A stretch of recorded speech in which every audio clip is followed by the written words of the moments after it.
우리 그린교회 성도 여러분 만나 뵙게 돼서 너무 반갑습니다.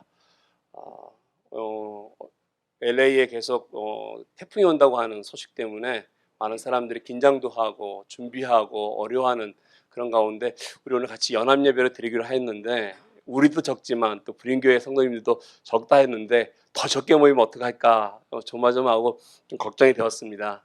그럼에도 불구하고 하나님을 찾는 저와 여러분들이었기에 오늘 이 귀한 자리에 하나님께서 또 은혜 주셔서 함께 예배를 드릴 수 있게 되었음을 얼마나 기쁜지 모르겠습니다. 너무나 감사드립니다. 우리가 인생을 살면서 여러 가지 일들을 이렇게 하면서 살아갑니다. 그러다 보면 여러 가지 소식도 듣게 되고, 하다 보면 바쁜 일들도 생기게 됩니다. 하다 보면은 이런 바쁜 일들 가운데 제 나이쯤 되신 분, 또 저보다 지금 더 많으신 분들은 종종 경험했을 것입니다. 깜빡깜빡하는 일들이 우리들에게 일어나지 않을까 생각이 됩니다. 그래서 뭔가 잊어버리는 이 망각이라고 하는 이런 증세들이 저 여러분들에게 혹시 일어가지고 이게 알지 못하게 실수하는 경험들이 있지 않나 생각이 듭니다. 뭔가 갖고 왔어야 되는데 가지고 하지 못해서 난처한 일들을 경험했던 그런 순간들이 여러분들에게 종종 있었을 것입니다. 이러한 일을 보면서 우리 삶 속에서 우리들이 얼마나 분주한지, 우리가 정신을 어디에다 두고 살아가고 있는지 모를 때가 있다는 것입니다. 네, 이렇게 많은 이렇게 힘들고 바쁜 현대인들의 삶 속에서 그런 가운데서도 내가 잊지 말고 살아갈 것이 있다면, 내가 이 가운데서도 붙들고 살아갈 것이 있다면 무엇인가, 이것을 좀 곰곰이 생각해 봤습니다. 지난 한 주간은 저와 제 와이프가 좀 쉼을 얻는 그런 시간이었습니다. 좀 휴식을 취하면서 뒤를 좀 돌아보게 되었고, 지금까지 살아왔던 삶 속에서 해온 일들을 좀 돌이켜보면서 마음속에 여러 가지 생각들을 이렇게 담았습니다. 그러면서 제 개인적으로 하나님께서 인도해 주신 지금까지의 삶을 쭉 보면서 참 감사함이 넘쳤던 그런 시간들을 제가 보내게 되었습니다. 그래서 오늘도 그 말씀 가운데 이런 하나님이 받은 은혜를 여러분께 나누기 원합니다. 우리가 인생 살아가면서 깜빡깜빡하면서 잊어버리는 것이 많은데, 그 잊어버리는 것도 하나님의 은혜가 아닌가라는 생각이 들었습니다. 잃어버릴 수 있기 때문에 우리 마음속에 알지 못하게 인생 가운데 담아두고 있었던 슬픔과 아픔과 또 누군가 향한 미움과 이런 것들이 늘 생각나진 않는다는 것입니다. 이것이 늘 우리 속에 있다면 얼마나 우리 삶이 힘들고 불행하겠습니까? 하나님께서 깜빡깜빡 잊어버리게 하셨기 때문에 그런 것도 잊어버린다는 것이죠. 근데 반면에 또 우리 삶 속에서 절대로 잊어버리지 않아야 될 것이 있는데, 그것이 바로 지금 말씀드린 것처럼 그런 순간 속에서도 어려웠던 또 기뻤던 그 가운데 하나님께서 함께 하셨던 이 하나님의 은혜라는 것이 아닌가 생각됩니다. 우리 예배 전에 잠깐 불렀던 이 하나님의 은혜에 관한 찬양처럼 정말 우리가 살았던 모든 순간 속에 그 어떤 한 순간도 하나님의 은혜가 함께 하지 아니했던 순간이 있었나, 이렇게 돌아보면요 결코 없었다는 것입니다. 하나님이 함께 하셨기 때문에 그러한 순간 속에서도 우리가 지탱할 수 있었고 살아갈 수 있었음을 돌이키게 되었습니다. 그리고 오늘까지도 버틸 수 있지 않았나라는 생각을 하게 되었습니다. 나를 향해서 끊임없이 하나님이 지켜보고 계시고, 나를 향해서 주목하시면서 지켜만 보시는 것이 아니라 사랑한다 사랑한다 얘기하시는 그 하나님의 음성을 계속 들려주신다는 사실이고, 또 말씀만 하시는 것이 아니라 계속해서 간섭하시면서 나의 인생을 인도해 가시는 그분의 손길이 우리들에게 있다는 사실을 생각하게 되었습니다. 이런 것을 우리가 잃어버린다면, 우리의 인생을 살아가면서 이와 같이 하나님의 사랑한다라고 하는 음성과 우리를 배려하면서 붙들어주고 하시는 하나님의 그 강한 도우심의 손길과 또 옆에서 격려하고 일으켜 세우시는 하나님의 이런 위로하심이 내 삶 속에 있다는 것을 우리가 잊는다면 우리들의 인생은 얼마나 험악하고 불행하고 무섭고 두렵겠습니까? 많은 것을 잃어버린다 할지라도 내가 잊지 말아야 할 것이 있다면, 인생을 살아가면서 결단코 잊지 말아야 할 것이 있다면 바로 이 하나님의 은혜가 아닌가 생각이 듭니다. 만약에 하나님의 은혜를 잃어버리는 인생이 된다면, 하나님의 잊고 살아간다면 내 인생은 나 중심이 되어서 너무 이기적인 인생이 될 것이고, 나 중심이 되다 보니까 많은 일들이 불행을 초래하게 될 것이고 혼란스러워질 것이고 결국 내 인생은 복된 인생이 아니라 실패하는 인생이고 쓰라린 인생이며 하나님 앞에 버려지는 인생이 되지 않을까 생각이 됩니다. 시간이 흐르고 환경이 변해도 우리가 잊지 말고 떠나지 말아야 할 것이 있다면 바로 하나님의 은혜를 기억하는 그 삶의 순간들이고 그리고 그러한 하나님의 앞에 고백이 아닌가 생각됩니다. 이러한 고백이 있을 때 오늘도 하나님께서 우리에게 주시고자 하는 그 풍성한 축복을 내가 마음껏 누리며 살아갈 수 있을 것입니다. 오늘 함께 봉독한 이 말씀은 아마 여러분 너무나 잘 아시는 말씀일 것입니다. 이 말씀은 이스라엘 백성들이 얼마나 자주 하나님의 은혜를 잊어버렸는지 이제 그 백성들에게 다시 한번 하나님의 은혜를 다시 일깨워주는 경고의 말씀이 아닌가 생각이 듭니다. 모세를 통해서 이제 하나님께서 이스라엘 백성을 가나안 땅까지 이끌어 오셨습니다. 이제 눈앞에 그 오랜 세월 동안에 약속했던 그 땅, 이제 너희들이 곧 들어가서 내가 너희의 조상 아브라함과 또 야곱과 이삭에게 약속했던 이 축복의 땅을 곧 너희들이 이제 얻을진데 그 눈앞에 둔 땅 앞에 들어가기 직전에 이들에게 주시는 말씀입니다. 좀 더 정확하게 말씀드린다면은 그들이 이 땅을 얻기 위해서 지난 40년 이상을 살아왔던 순간들을 다시 한번 상기시켜주는, 그리고 그 가운데 함께 하셨던 하나님의 역사하심을 그들에게 기억나게끔 하시는 말씀이라는 것입니다. 40년 동안 그들이 지났던 광야 생활을 가만히 보면 이제 너무나 힘들고 어려웠던 생활인데 이제 그것을 다 끝내버리고 너에게 약속한 젖과 꿀이 흐르는 행복이 있을 이러한 땅을 들어갈 것이다 라고 말씀하시는 것입니다. 그런데 그 약속의 땅, 그 축복의 땅, 하나님의 약속이 이루어지기 바로 직전에 오늘 말씀해 보면 하나님이 염려하시는 것이 하나 있음을 성경은 말씀해 주고 있습니다. 오늘 11절에서 14절까지 한번 다시 보겠습니다. 말씀해 보니까 이렇게 말씀합니다. 내가 오늘 내게 명하는 여호와의 명령과 법도와 규례를 지키지 아니하고 내 하나님 여호와를 잊어버리지 않도록 삼갈지어다. 내가 먹어서 배부르고 아름다운 집을 짓고 거주하게 되며 또 내 소와 양이 번성하며 내 은금이 증식되며 내 소유가 다 풍부하게 될 때에 내 마음이 교만하여 내 하나님 여호와를 잊어버릴까 염려하노라. 하나님이 이들에게 약속을 이뤄주실 텐데 바로 들어가기 전에 그들을 향해서 염려하는 마음이 있음을 말씀해 주고 있습니다. 무엇입니까? 그동안에 광야를 온 동안은 힘들고 어렵기 때문에 알게 모르게 시컨주컨 이스라엘 백성들이 하나님의 음성을 들었습니다. 하나님의 말씀을 따랐습니다. 그래야만이 그들을 가야 할 곳을 향해서 걸어왔기 때문에, 먹고 싶은 걸 얻었기 때문에, 보호받을 수 있었기 때문에, 그래서 지금까지는 참고 어떻게 보면 광야 생활을 잘 견디고 왔습니다. 이제는 광야 생활이 끝나고 그들에게 수차 약속했던, 그들이 바라보고 왔던 가나안이 바로 눈앞에 있다는 것입니다. 이제 그 안에 들어가면 더 이상 텐트를 치고 걷고 할 일이 없습니다. 이제는 발 쭉 뻗고 편히 잘 수 있는 집을 지을 수 있습니다. 지금까지는 하지 못했지만 이제는 은과 금을 모아둘 수 있습니다. 부자가 될 수 있다는 것입니다. 재산을 늘릴 수 있는 것입니다. 소와 양이 늘어날 것입니다. 풍족한 생활을 할 수 있게 된다는 것입니다. 이럴 때 하나님이 염려하는 것은 너희들이 나를 잊을까 하나님은 염려한다라고 말씀하십니다. 이와 같은 염려하심이 오늘 살아가고 있는 저와 여러분들 향해서도 하나님께서 하시지 않으실까요?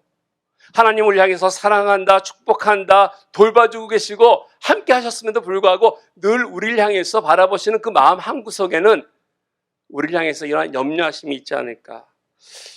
고달픈 이민생활 속에서 우리들은 하나님의 은혜를 붙들고 살아왔던 이민자들이 아닌가 생각됩니다. 저도 어려서부터 이민 나왔기 때문에 며칠 전부터 계속 휴가 시간에 쭉 생활을 돌아왔습니다. 이민 생활이 쉽지 않다는 것입니다. 새로운 곳에 정착하여서 새롭게 적응하여서 새로운 일들을 시작하여서 하다가 또 다른 곳으로 이전하고 또 다른 곳으로 이전하고 이것이 과연 쉽지 않은 그러한 인생길이었음에도 불구하고 어느 순간에 이런 어려울 때마다 우리에게 함께했던 하나님을 기억해서 그에게 기도하고 힘들면 힘들수록 눈물로 나가고 하나님을 찾고 했기 때문에 지금까지 왔으나 이제는 어느 순간에 하나님이 모든 것을 다 편하게 해주셨을 때는 우리가 하나님을 잊어버리고 살아가는 순간들이 있었다는 것을 발견하게 됐다는 것입니다.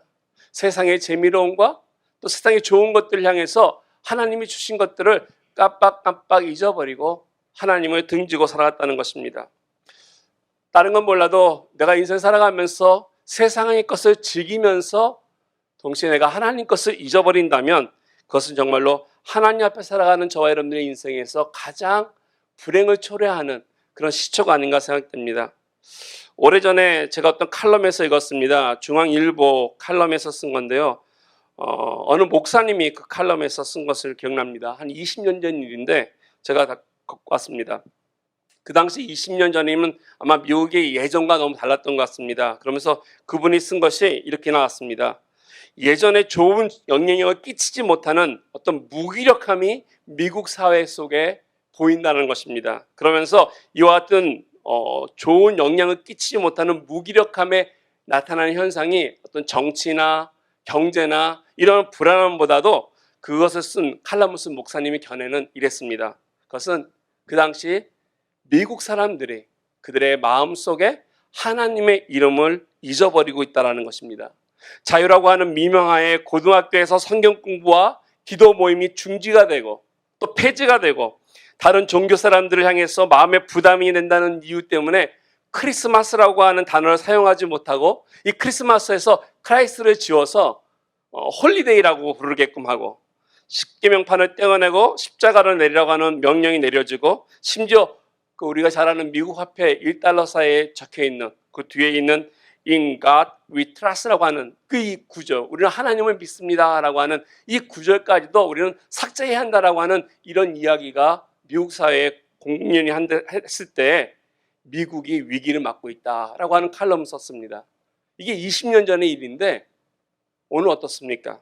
20년이 지나 오늘 미국 사회가 어떻게 변했습니까? 이런 일들이 일어난 후에 오늘 미국 사회는 큰 위기 속에 빠져 있고 미국만이 아니라 저와 여러분들도 같은 위기 속에 살아가고 있지 않는가 생각이 됩니다. 올 초 2023년을 맞이하면서 중앙일보사에 이런 기사가 썼습니다. 올해가 미국의 우리 한인 이민 120년을 맞이하는 해라고 하면서 써있는 기사였습니다. 거기 보니까 이렇게 나왔습니다. 1903년 사탕수수 노동자를 실은 배가 하와이 호놀룰루에 도착하면서 적박한 이민 역사가 시작되었습니다. 1902년에 고종 황제는 노동 이민을 장려하기 위해서 하와이는 일자리가 많고 자원이 풍부해 살기가 편하며 자녀 교육을 잘 시킬 수 있다라고 하는 공고를 발표했다. 미주 한인 이민의 출발이었다라고 그 기사가 나와 있습니다. 그러면서 한 세기를 넘으면서 하와이 노동자 후손들과 이후의 이민자들은 코리안 아메리칸의 힘찬 역사를 미국에서 써내려가고 있다. 초창기 이민자들은 먼 이국 땅에서 중노동을 하면서도 고급의 독립을 열망했고 후손이 바르게 뿌리내기를 염원했다. 그 후에 아메리칸 드림을 품고 많은 한인들이 이민길에 올랐다. 아마 여기에 많은 여러분들이 해당이 되지 않을까 생각됩니다. 하지만 한인들이 정착한 미국은 결코 풍요와 안락의 땅만은 아니었다. LA 폭동을 겪으면서 힘없는 소수민족의 슬픔을 삼겨야 했고 장기 불황의 경제 위기를 넘어야 했다. 그럼에도 역경에 좌절하지 않고 일어섰다. 이민 연륜이 깊어지면서 한인들은 정치와 경제, 문화 각 분야에서 무한한 발전을 거듭하고 있다.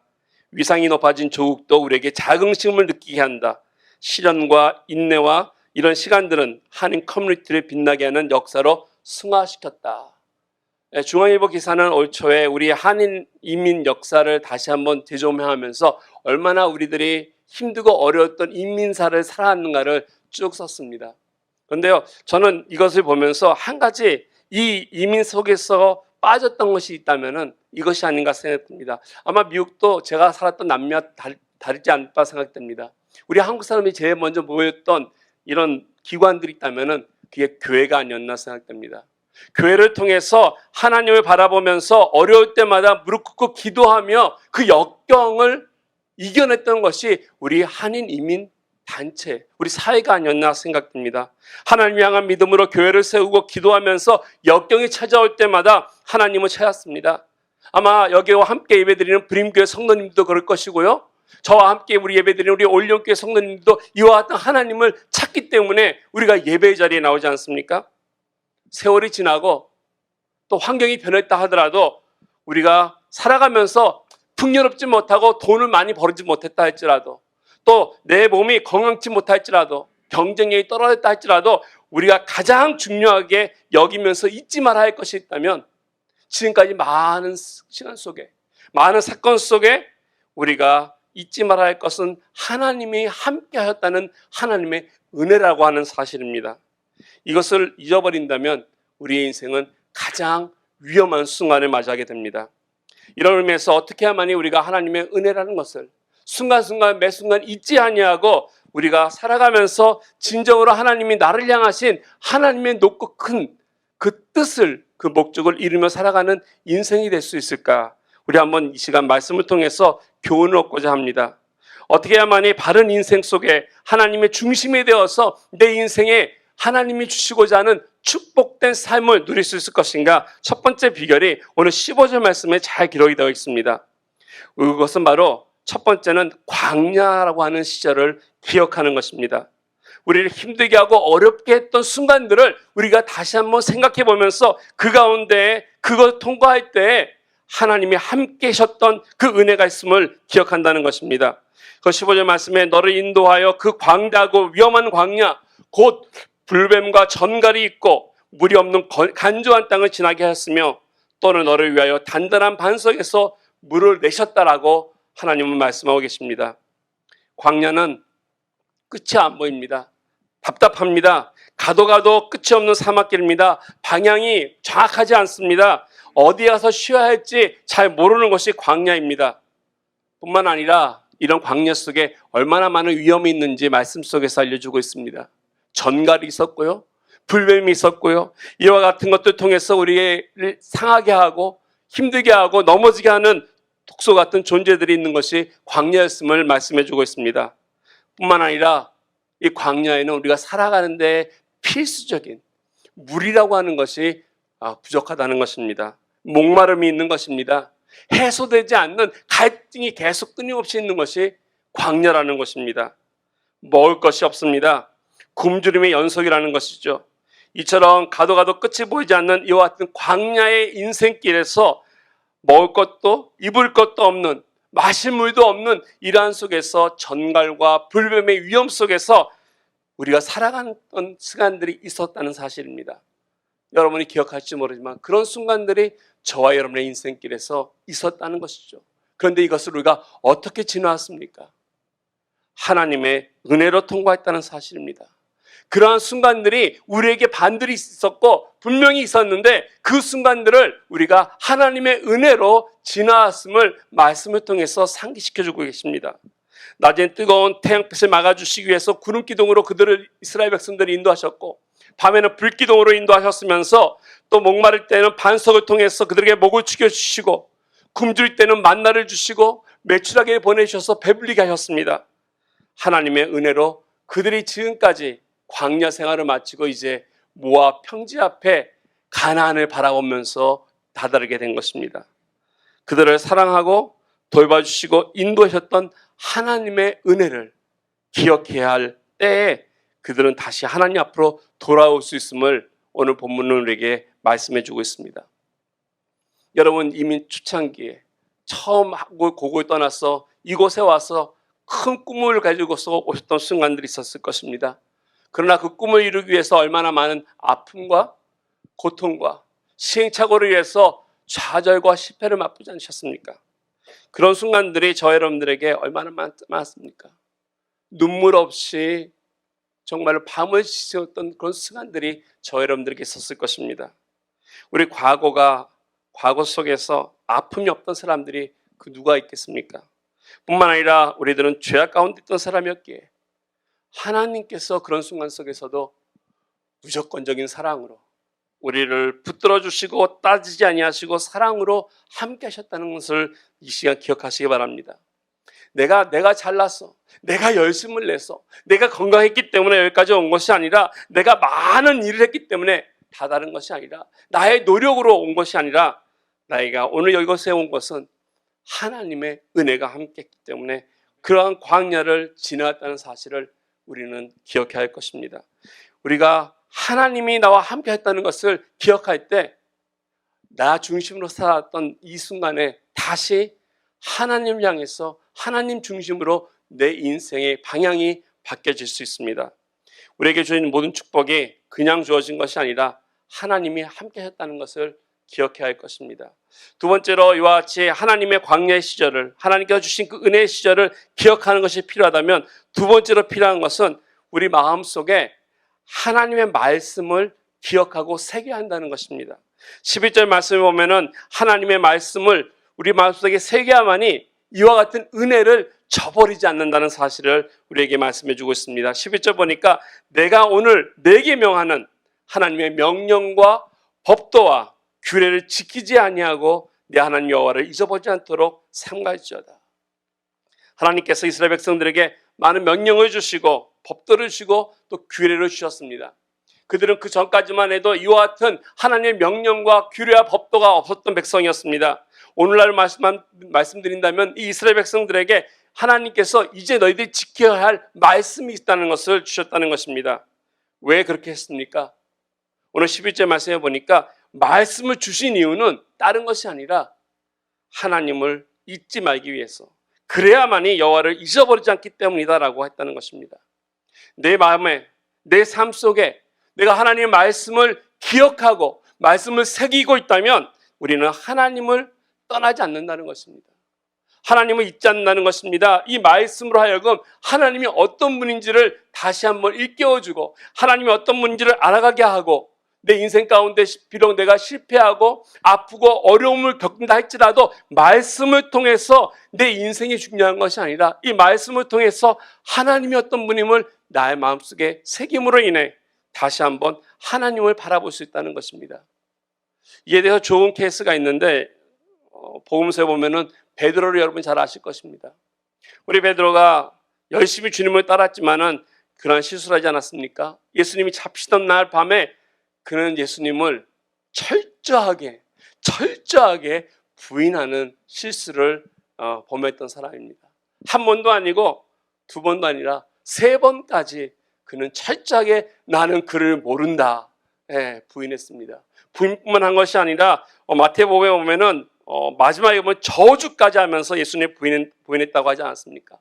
아마 그가 얼마나 예수님 앞에 그를 부인하면서 살려고 했는지, 그 순간에 새벽닭이 울면서 그가 통곡하며 회개한다라고 하는 사실을 성경에서는 일깨워주고 있습니다. 그래서 많은 사람들이 저 베드로를 일깨워준 것은 저 새벽닭의 닭의 울음소리가 그를 하나님 앞에 돌이키게 했다라고 이야기하는 분들이 많습니다. 닭을 통해서 회개받은 그러한 존재라고도 얘기합니다. 그럴 수도 있습니다. 그 말씀도 맞는 것 같습니다. 그런데 누가복음 6장의 말씀, 누가복음 22장 6절에 보면은 조금 더 자세하게 기록하고 있는데 이렇게 나와 있습니다.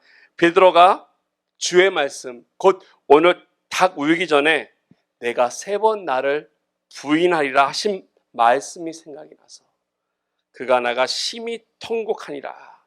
이 베드로가 통곡하고 회개한 이유는 닭이 울었던 것도 있지만 그렇게 될 것이라고 말씀하신 예수님의 말씀이 그의 마음속에 새겨져 있었기 때문에 그 말씀이 이 베드로를 살려준 것이 아닌가 생각이 듭니다. 사랑하는 성도 여러분, 우리가 힘들고 어려운 정말로 최악의 순간에 다다라 할지라도 하나님의 말씀이 내 마음속에 새겨져 있다면, 그 말씀을 내 마음속에 품고 있다면 어떠한 일들이 내 삶 속에 일어난다 할지라도 내가 무너지지 아니하고 낙오되지 아니하고 마지막 끝까지 떨어지지 아니하고 하나님 앞에 다시 일어설 수 있는 소망이 있다는 것입니다. 여행을 다녀오면서 한 번은 책이 있어서 재미있어서, 책 제목이 재미있어서 산 적이 있습니다. 책 제목이 뭐냐면 영원히 살 것처럼 배우고 내일 죽을 것처럼 살아라 라고 하는 책이었습니다. 제목이 돼 있었는데 스페인어로 됐기 때문에 재밌어가지고 썼더니 어떤 유대인 저자가 썼는데 마빈 토케이라고 하는 분이 썼습니다. 이분이 탈무드도 썼더라고요. 그래서 그분이 쓴 책에 보면은 참 재밌는 이야기 스토리가 하나 나옵니다. 그러니까 유대인들이 어떻게 하면 이 인생 살아가면서 그들의 지혜를 통해서 성공의 여러 가지 비유들을 그 가운데 이야기로 써놨는데 그 가운데 이런 이야기 하나 있습니다. 유대인 어머니가 자녀들을 앉혀놓고 이렇게 가르친다고 합니다.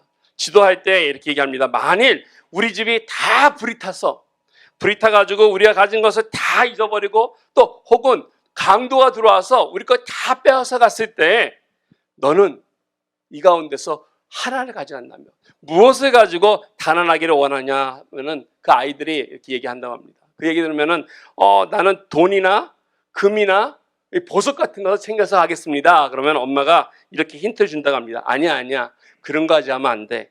그러면서 하는 말이 네가 금이나 보석이나 이런 돈을 가져가면 또 다른 강도를 만나서 빼앗길 수도 있어. 그렇기 때문에 네가 정말 가져가야 하는 것은 모양이 없어야 돼. 모양도 없고 냄새도 나지 않아야 돼. 그러면 아이가 가만히 그 말씀 듣고 알아차리고 이렇게 대답한다 합니다. 하나님 말씀을 마음에 품고 나가겠습니다. 정답이야 라고 하면서 그 아이에게 하나님의 말씀의 중요성을 가르쳐준다 합니다. 그 누구도 네 마음속에 하나님의 말씀이 있다면 그 누구도 그 말씀을 빼앗아갈 수 없고 그 말씀을 통해 너는 이 세상에서 충분히 하나님의 뜻 가운데 성공할 수 있는 하나님의 자녀가 될 거야. 어디 가든지 형통할 거야 라고 그들에게 지도하고 교육하고 가르쳐준다고 합니다. 그러다 보니까 오늘날 보면은 많은 유대인들이 세계 곳곳에 있으면서도 성공하고 그들이 하는 일들이 잘 되는 것들을 우리가 보지 않습니까? 우리 삶의 비결이 여기 있지 않나 생각이 됩니다. 내 마음속에 여러분은 무엇을 품고 있습니까? 집을 나갈 때 무엇을 가지고 나가시겠습니까? 여러분이 혼자 됐을 때 무엇이 여러분에게 남겨져 있습니까? 여러분 삶 속에, 여러분 마음 속에 하나님의 말씀이 심겨져 있다면 결단코 여러분은 실패한 인생이 아닐 것이고 실패할 수도 없을 것이고 그리고 그 있는 그 자리에서 다시 하나님께 나아갈 수 있을 것입니다. 내 삶 속에 어떠한 장애물이 있다 할지라도 어떠한 장벽들이 있다 할지라도 그 무엇도 나를 막고 있지 못하고 넘어뜨리지 못하고 하나님 앞에 반드시 나갈 수 있는 그러한 인생이 될 수 있다는 것입니다. 하나님의 은혜를 잊지 않기 위해서 지난 과거 속에 있었던 광야의 길들을 우리가 기억할 필요가 있습니다. 그리고 그 가운데 하나님의 말씀이 내 마음속에 새겨져야 함을 우리는 깨달아야 할 것입니다. 근데 이것만으로 충분하지 않다는 것입니다. 세 번째 중요한 원리가 있는데 그것은 바로 하나님의 깊은 마음을 신뢰하며 살아가는 것입니다. 하나님의 깊은 마음, 이걸 우리가 어떻게 할 수 있을까요? 저는 이 하나님의 깊은 마음을 하나님의 깊은 사랑이라고 표현하고 싶습니다. 내가 하나님 앞에 얼마나 사랑받는 존재인지, 아니 하나님이 얼마나 나를 사랑하기에 내가 그 하나님을 신뢰하고 믿고 살아가고 있는지를 다시 한번 생각해 볼 때 우리는 하나님을 떠나지 않는 그러한 인생이 될 것입니다. 16절 말씀에 보면은 하나님께서 이렇게 말씀하십니다. 내 조상들도 알지 못했던 만나를 광야에서 내게 먹이셨나니 이는 다 너를 낮추시며 너를 시험하사, 그 다음에 아주 중요한 단어가 나오는데요.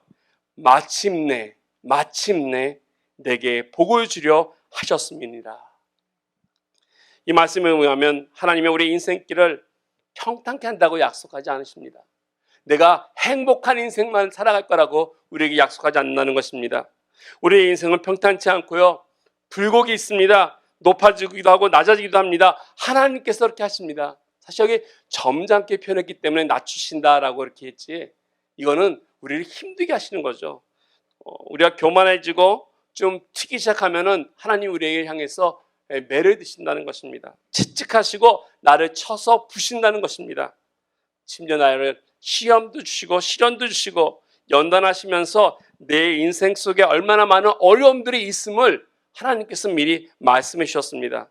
그런데 이런 것을 통해서 하나님이 우리에게 주시고자 하시는 궁극적인 것이 무엇입니까? 마침내 무엇입니까? 복을 주기 위함이다. 복을 주고자 한다. 이게 바로 우리 하나님의 깊은 심정이 아니겠습니까? 내 인생에 어려움이 있는 것들, 내 몸에 아픈 것들, 내가 이렇게 살아가고 있는 힘든 여러 가지 불평거리가 있는 것들을 가만히 돌이키면 불평과 불만이 아니라 이것이 바로 하나님이 마침내 나에게 복을 주시기 위해서 주시는 과정이라고 하는 것을 기억해야 한다는 것입니다. 나에게 아픔이 주어지고 고통이 주어지고 힘듦이 올 때 이거에서 불평과 불만과 하나님을 향한 원망이 있는 것이 아니라 이게 마지막이 아니라 최종 결론은 하나님이 하시는데 그것은 바로 나에게 복을 주시기 원합니다. 내가 지금 다 이해하지 못하고 내가 다 깨닫지 못하고 왜 나에게 이런 일들이 일어나는지 나에게 이러한 고통이 따라오는지를 오늘 내가 다 헤아리지 못한다 할지라도 하나님이 마침내 복을 주겠다라고 하신 이 약속의 말씀을 내가 신뢰한다면 이 말씀을 믿고 따라간다면 우리의 인생 결론은 해피엔딩으로 끝날 것입니다. 하나님께서 우리를 향해서 베풀어 주신 이 은혜를 떠나지 아니하고 하나님을 향한 바른 방향을 꾸서 우리가 한 걸음 한 걸음 살아갈 때 우리는 그 가운데 하나님의 은혜 속에서 뚜벅뚜벅 걸어갈 수 있을 것입니다. 사랑하는 성도 여러분, 우리에게 주어진 과정만 보고서 실망하고 또 좌절하고 포기하지 마시기 바랍니다. 원망할 때도 있습니다. 어떤 악조건이 있으면 불평할 때도 있을 것입니다. 그러나 그럼에도 불구하고 마침내 하나님은 우리에게 복을 주시기 위한 과정이라는 것을 깨닫고 일어서야 할 것입니다. 모든 것을 협력하여서 선을 이루시는 하나님, 그 누구보다도 이와 같은 약속을 이루시기를 기뻐하시는 하나님이 우리 인생을 통해 마침내 복되게 하시기 때문에 이걸 믿고 나간다면 그 누구도 우리를 가로막지 못할 것입니다. 오늘 이 아침에 예배드리는 저와 여러분들 이 하나님을 만나시기 바랍니다. 이 하나님을 붙드시기 바랍니다. 이와 같은 하나님의 신실하심의 그 능력을 함께 하심을 믿고 새로운 역사 가운데 저와 여러분을 향하시는 하나님의 놀라운 축복의 자리 속으로 여러분의 방향을 틀어서 다시 한번 하나님 앞에 귀한 예배자의 모습으로 믿음의 성도의 삶의 모습으로 바른 신앙인으로 나아가는 저 여러분 되기를 주님의 이름으로 축원드리겠습니다. 함께 기도드리겠습니다.